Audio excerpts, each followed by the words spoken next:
So I have a friend at work who goes out and gets a whole bunch of stuff and then shows it off in front of the camera.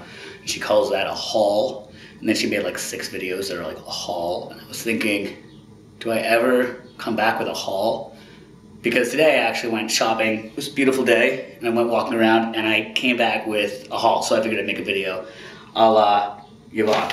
So let's see. First stop was the bookstore where I got a puzzle. My wife likes puzzles.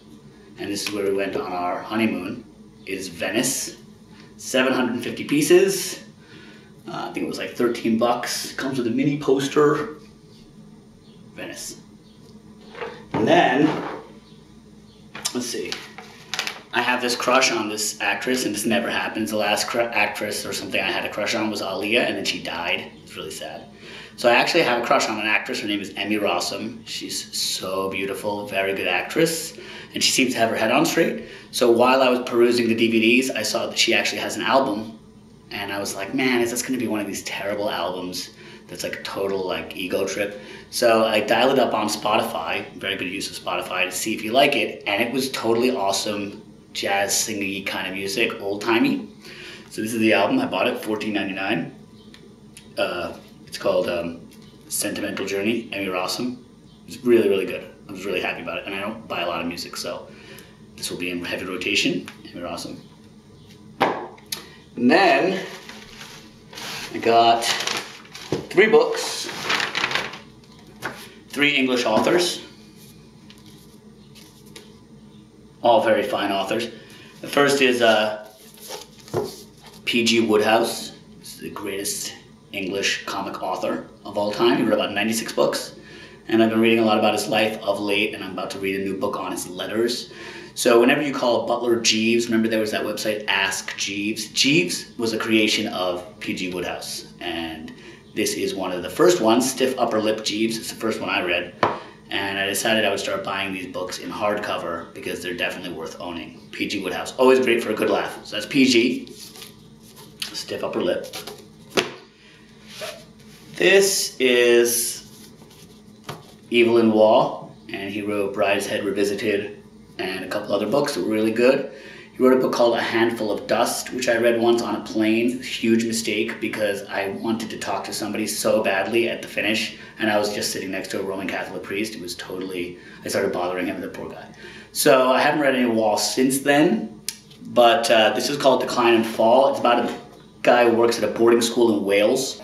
And Evelyn Waugh, really, really, really fine novels. I've not read this. It just looked really, really good, so that's that. And this third awesome English novelist, W. Somerset Maugham, and he has a book called The Razor's Edge, which I read when I was at my absolute lowest point in early adulthood.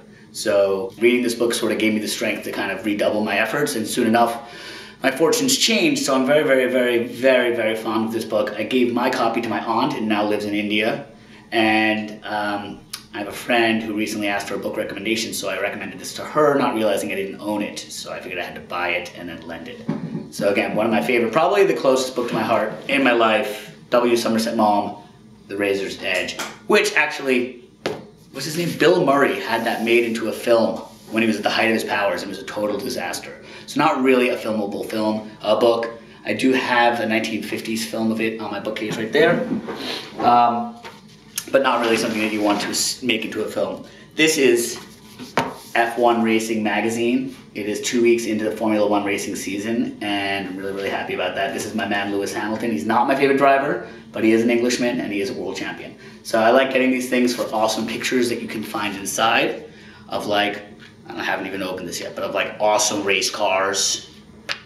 Here's Lewis. He's sort of like a little bit of an enfant terrible. So that's for F1 Racing, hard to find magazine, so I was very happy. This was the biggest find. This is called Wax Poetics. I'd never heard of it. This guy is Big Daddy Kane. Big Daddy Kane was like my first favorite MC, and he had like, Krishna, do not jump onto that. And he had like, or he had his moment. He was like the god in hip hop for about 2-3 years. And then somebody said he traded in his Timberlands for Armani suits, and that was the end of his career. Anyway, so I saw this picture. I have this little lamination project that I do. That's a whole other story. And I thought this would be great for the lamination, and then I opened it up to see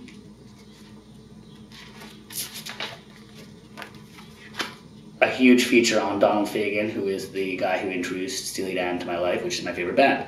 Following page, every cover art album of everything made by Steely Dan. Right there, it earned its price of admission. This is a $12 magazine. Very happy with it. So this was the Barnes & Noble haul, along with the puzzle. Don't forget the puzzle. And Emmy Rossum. And I walked a little bit down, and I passed the Pain Quotidien. They have this, it's like a hazelnut praline spread, which I've always loved, and I always mean to buy, but I never really do because I don't shop a lot. So this time I decided I'd add it to the haul. Brunette Belgian hazelnut praline spread, or in French, pâté à tartiner belge aux noisettes pralinées. Very good. It's like chocolate. I mean, and then let's see, bag number 2 of the haul. This is the move. This is a serious power move, guys. This is 187 milliliters of champagne.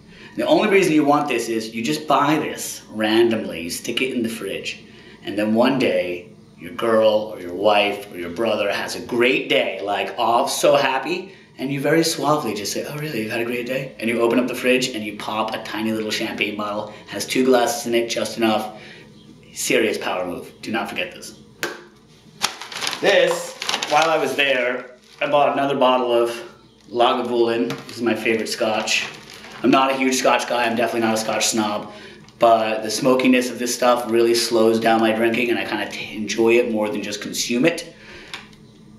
Baseball season starts in 2 days. The Mets are gonna suck. We're talking like 73, 74 wins tops.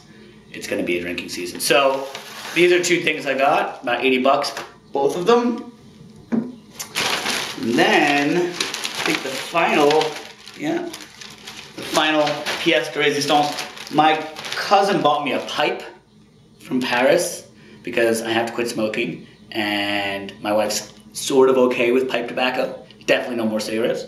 So I've been meaning to go to a tobacconist. I went to Davidoff at 10 Columbus Circle, the Columbus Circle Mall, and I got this tin of mild tobacco, $19, Frog Martin's Cellar Pipe Tobacco.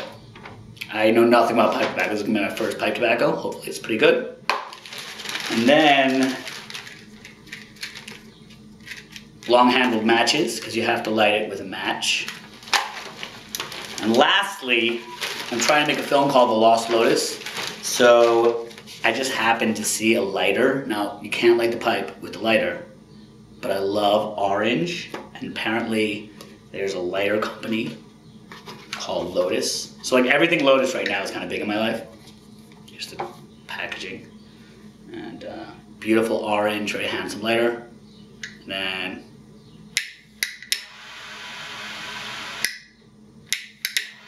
pretty cool. So that's it. That's my whole haul. Spent about 250 bucks. Took about 3 hours. Beautiful sunny day. Baseball season's about to begin.